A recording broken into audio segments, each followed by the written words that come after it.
I'm Dr. Turner Lee. I'm Senior Fellow of Governance Studies, as well as the Director of the Center for Technology Innovation at the Brookings Institution. And I'm also the Chairwoman of the Public Policy Institute in the Washington, D.C. area for Rainbow Push, as well as a board member. And I couldn't be more delighted to have this conversation as part of this convention, because we all know that this pandemic has changed not only the way we live, we learn, we earn, even love, but it's also had an effect on people of color, particularly Black people, when it comes to their ability to engage just general things like learning or working or meeting with their doctor, and especially connecting with loved ones within their community. And so the conversation becomes not just about how we're going to close the digital divide, my friends, but the people that we are talking about, they're folks that were on the other side of opportunity in many cases, people that look like us.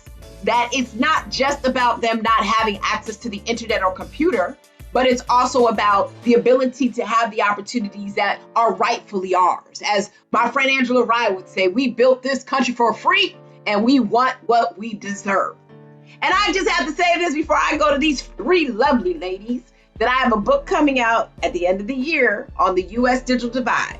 It is entitled Digitally Invisible: How the Internet is Creating the New Underclass. And I hope that Reverend Jackson will have me back to do a book talk, hopefully in person in Chicago.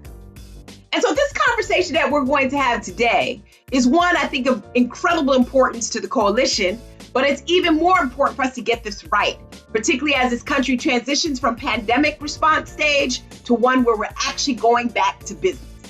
And I'm joined today by three wonderfully smart, beautiful Black women, leaders, who are actually working in this space.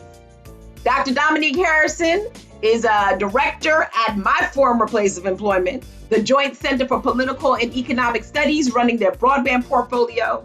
Dr. Fallon Wilson is actually a VP at the Multicultural Media, Telecom, and Internet Council, a place that I also worked at. And Dr. Cathy Trimble, yes, three doctors, is the former principal and educator at the Francis Marion School in Marion, Alabama, the birthplace of Coretta Scott King, and a person who I had the pleasure of actually meeting with and visiting as part of the data collection on my book. So welcome, ladies. Thank you for having me. No, thank you for engaging this conversation. I know Reverend is looking with eyes wide open to see what we're going to talk about. So let's jump right into this. And Dr. Harrison, I'll talk to you. First and foremost, tell us about your role at the Joint Center. But more importantly, let's talk about why the digital divide is so important to close, particularly when we think about all of the other inequalities that are out there. Yeah, thank you so much for having me. I'm so happy to be on this panel with great panelists. So the Joint Center for Political and Economic Study, or otherwise known as the Joint Center, is known as America's Black think tank. We provide compelling and actionable policy solutions to eradicate persistent and evolving barriers to the full freedom of Black people in America. And now the tech policy program that I run is dedicated to exploring the impact of emerging technologies and developing policy solutions to improve the lives of Black communities. We're focused on three issue areas: platform accountability, which encompasses like misinformation, disinformation, voter suppression ads. We're focused on privacy and algorithmic fairness. So that's personal information that results in discrimination for people of color. And lastly, we're focused on broadband access and adoption, which I'm so excited to talk about today. So through our research and policy recommendations, our vision is to ensure that Black communities are not harmed by and have the opportunity to benefit from technologies. And to answer your second question, closing the digital divide is important for Black and Brown communities because broadband is essential to education, job growth, economic prosperity, healthcare services, and civic engagement. Black Americans need policy changes to address racial disparities, digital inequality, and broadband connectivity.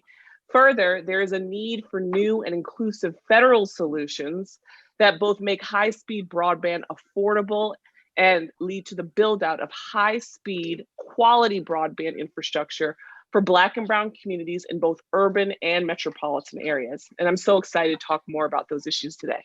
We're going to come back to that as well, Dominique. So thank you for actually laying that out. Dr. Wilson, Dr. Wilson, I want to talk to you because you have become what I'm going to say very nicely, the church broadband lady. I've had the opportunity to do a few panels. I I actually had to say it.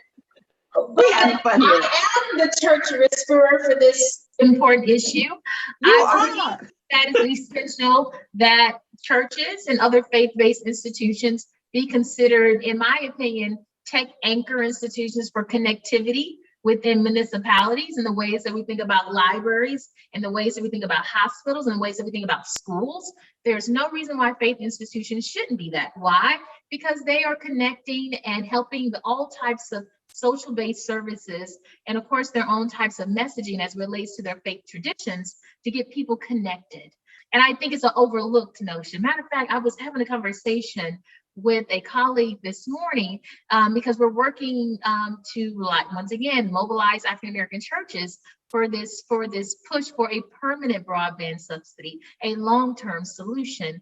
And I said, people overlook the church every time, but let's be very clear about how it has been an economic and a social connector, motivator, and a cornerstone for Black people in this country. Primarily, where did our credit unions come from? Black churches. Where did our HBCUs come from? Black churches. Where did our Black women's club movements come from? Black churches. Why? Because we didn't have access to other places because of white supremacy. And so you can call me the Black church broadband lady if you like, which I think is hilarious. But it really talks to what's going on in this moment.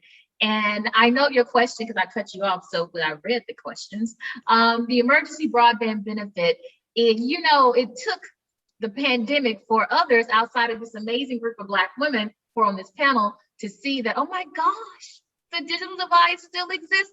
Oh my gosh. Well, we have known it's been around for at least 20, 30 years, but I'm glad you get it now. So Congress said, let's solve an issue. Let's give an emergency funding so that people who don't have internet access can get a $50 subsidy that they can apply to their current bill or to get connected. And let's give $100 up to some type of device, a tablet or laptop. Amazing, right? It gives the opportunity to level some of the playing field, but it's temporary, right? It's temporary either because the money's gonna run out before, right? The emergency period ends, or Congress says, the pandemic is over, like some folks in the South are saying, and then the money will end also. And so we at MMTC, the Multicultural Media, Telecom, and Internet Council, has been around for 35 years. It doesn't get the same level of shine and press in the ways that many of our historic civil rights organizations do, but they have been around advocating within the telecommunication multicultural space for a very long time to ensure that people of color, not just Black people, have access to this world of technology and innovation.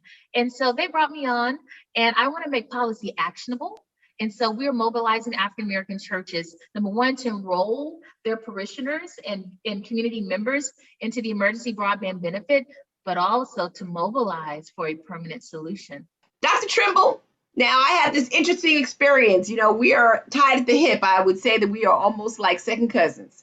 I drove down to Marion, Alabama to visit the Francis Marion Consolidated School, K through 12. I wrote about it in a story. And when I went down there, I met this wonderful woman that's going to speak next, who really understands not only why her kids needed broadband, because she was one of the beneficiaries of the Connect Ed program that Obama had, where every student in her school had an iPad, but she also understood the reason why we need to do that to break the trajectories that many of our kids in the rural South, the Black rural South, actually experience. So I want to turn it over to you, because I know it's been interesting pre-pandemic and post-pandemic in terms of why having a connection really matters. First of all, I want to say again, thank you for allowing me to serve on this panel. To what Dr. Wilson just said, she was saying that there are some people that were still surprised about the digital divide. Unfortunately, there were some people who did not even know that it existed. So here we are in rural Alabama. That's just our reality. As Dr. Lee just said, we're a comprehensive K-12 school. It's located in Marion, a very rural area, and a large number of our students are located in the rural part of the county. So when the pandemic hit in March 2020, we, like everyone else, was taken by surprise. But fortunately, from a technological aspect, prior to the pandemic, we were flying really, really high. We had received the Apple Connected grant during that Obama administration. So all of our students had iPads. All of our teachers had MacBooks. The infrastructure for our wireless connection at the school was top of the line. AT&T had partnered with us to make sure that our children had connectivity. We had all of the bells and whistles. We were, probably even more than some of the affluent areas did. So as I said before, we were riding pretty high. But then when the pandemic hit, then that's when we were, and not only that, we were off the Connect Ed grant. The AT&T partnership was no longer there. So when our children were forced to go home, they had devices, but they had no connectivity. So it was like they had a luxury car sitting up in their garage and no gas to go in it. It was just a good showpiece. So this showed our students that the digital divide was real. Not only our students, but it showed the entire world that the digital divide is real. And it really became evident, and it showed up at that point in time. So here we are, these children having these devices, they were cut off from the real world, not just academically, but in every sense of the world, in every sense of the word. That's when the ugly truth regarding the digital divide became evident. So as we approach the after, if I can even say there is an after, I'm like you, here we are down in the South. Many times as I go out, I'm the only one that's wearing a mask with brothers. You better believe I'm gonna wear my mask because it is still real. So if we talk about the after, and I can't even say that there is an after, the challenge, however, still persists because at our school, we had hotspots from AT&T. AT&T had a program called the Alabama Broadband Connectivity Program that provided hotspots for all of our students. Well, that was fantastic. They worked extremely well for our students, even in the most remote areas of the county. However, that was just like placing a Band-Aid on a large gash. It was a temporary solution for a permanent problem because at the end of June, on June 30th, those hotspots were turned off. And so when they were turned off, now here we are back to square one. So as school gets ready to open up in the fall, here we are asking the same question we were asking almost 2 years ago. Now what do we do? What's going to happen to our babies? What's going to happen to our students? How are they going to get access to connectivity now? So, like, as I said, it is time out for us dealing with these Band-Aids for these large problems. We're right in the midst of a bipartisan conversation about the infrastructure package. And so when we think about some of the challenges we've talked about today as it relates to broadband and to solve some of these specifically for Black and Brown communities, some of the recommendations that we have put forward in our recent issue brief, as Dr. Fallon Wilson just said, we need a permanent and meaningful broadband benefit program.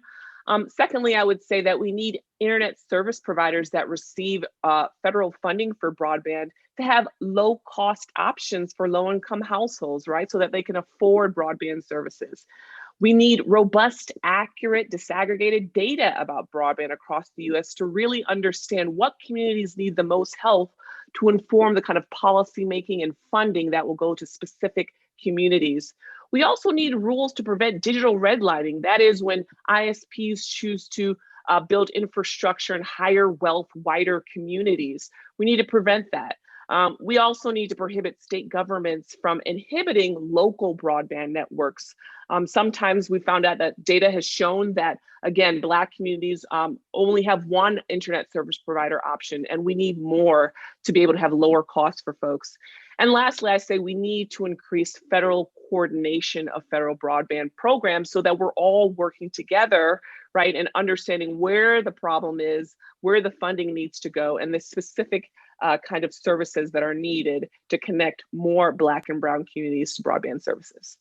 Yeah, no, I think that those are really some good points. I mean, now I'm going to tell you, though, it's very challenging, though, to build a local municipal network. I'm just going to put that out there. Haven't been somebody, and again, now I'm really going to date myself, who was around when the city of Chicago was actually trying to do local. Don't you look at me that way, but I was at the table when speak the truth, Nicole, because I work municipalities too. I did, and it's very hard. I mean, it's very hard because of the fact that you have to have the government as an anchor institution. But at the end of the day, when you're doing a locally owned municipal network, and people who know me know that I've always spoke this way, you've got to make sure that you have it in a way where the city can also be accountable to the service. I do believe in competition, though, and I do believe that we have to have a conversation where there are places that people do not want to serve.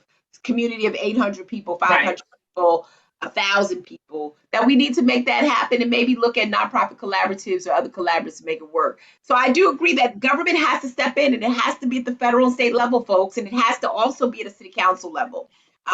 Which Dr. Trimble, it brings me to this, final question as we begin to wrap up, and then I'll let you all fire hose anything that you wanted to say. If we don't solve this, I mean, seriously, we don't solve this, what's at stake for the Black community? What's at stake when you wake up every day? She's a rock star. She's been on PBS, A&E, talking and sharing her plight. Superintendent of Alabama School District knew her, highlighted her, and then she retired.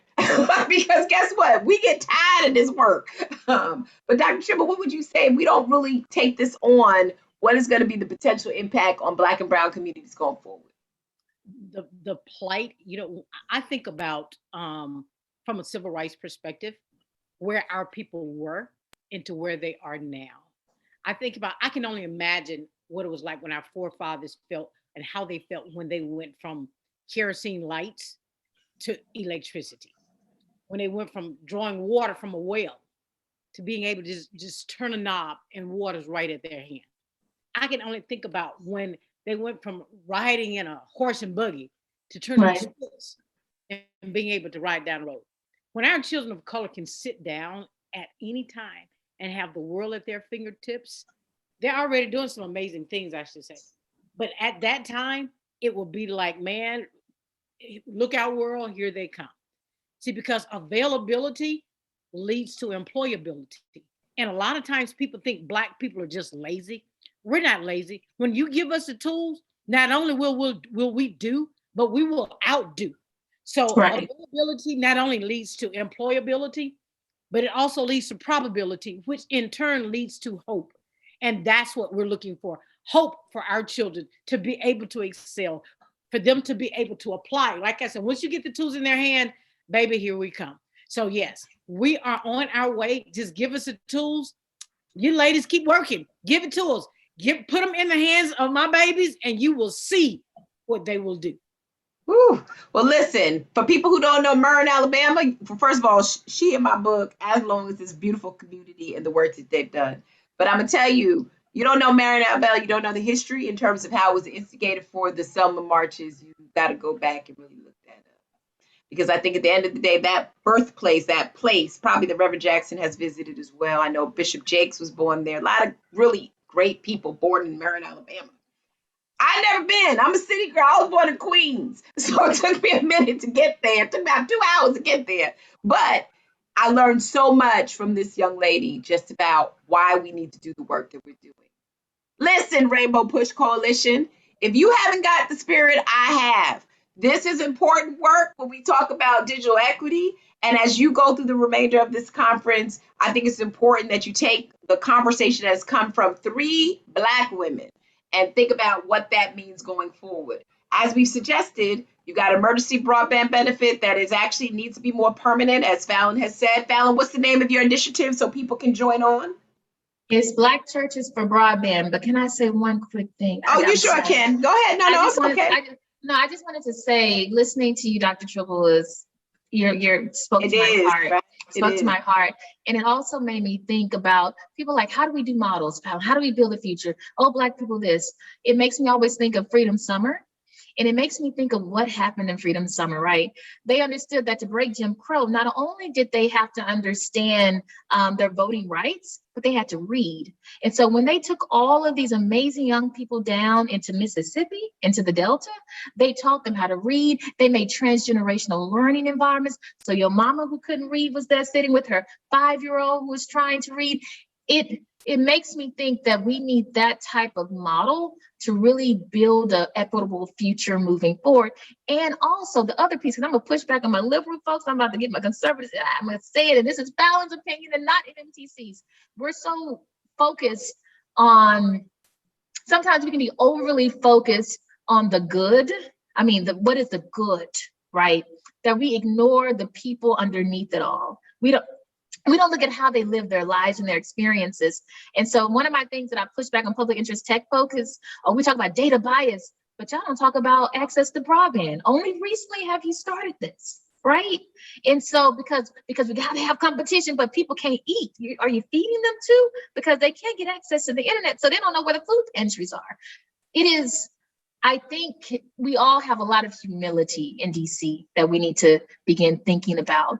And so that we can have the spirit of a Dr. Trimble when we do this work, because I think it will take that level of spirit and historical models, because we're a historical society, to really push forward. It is the Sankofa thing. It is amazing how our cultural traditions even come into technology. To go forward, we must go back. And I think some of the models that we did in the civil rights movement and other movements for like liberation can be re-operationalized to really push for a Black tech future, because that's what we want. Yeah. But I'm done. I just thank you, Dr. Trimble, for that. Oh no, she brings so much to you. Listen, folks, I was trying to close this panel, but if you all want to keep talking, I don't know if we're going to be able to do that and still get on to the programming that is regularly scheduled for Reverend Jackson and his team. But I would say this, Fallon, to your comments, that this conversation that we're having represents tiers of people who are actually working in this space. If you don't know them, get to know them. Dominique, what's your Twitter handle and where can people find you again? You can find me at jointcenter.org. That's our website, the Joint Center for Political and Economic Studies. And I'm also on Twitter at techpolicy, the number 4, and then the letter POC. Perfect. Thank you. And Dr. Trimble, are you on Twitter yet? I've been on Twitter, Nicole. I mean, we trying to do age me here? Are we trying to act like I wasn't back Dr. Trimble. That wasn't me. I'm on Twitter. I know you. I'm look. She talking about Snapchat and TikTok. I'm just on Twitter. And how can they find you, Dr. Trimble? I'm on Twitter and I'm on Instagram at ctrim41522. Thank you. And Dr. Fallon, I know you on there. Sister Soldier. Which one is yours? Oh, at Sister Wilson. Sister, SISTAH Wilson. Follow me. You can follow at MMTC as well. But if you want to hear all of Dr. I'm joking. Thank you, Nicole. Come on, Nicole, wrap this up. Yeah, but you can find me at Dr. Turner Lee and also at the Joint Center, my old job, at Brookings Institution, my new job. I'm going to put myself back on such a nostalgic time. But you can find me at the Brookings Institution, but on Twitter. But also, like I said, I have a new book coming out. Hopefully, I'll be back at Rainbow Push to actually share what I've actually learned. Thank you, everybody. I appreciate your time to actually come and listen to this panel. And I also appreciate all the wonderful sisters that are doing the great work in this space. Thank you. And thank you, Reverend Jackson, for always entrusting us in your stewardship towards the civil rights.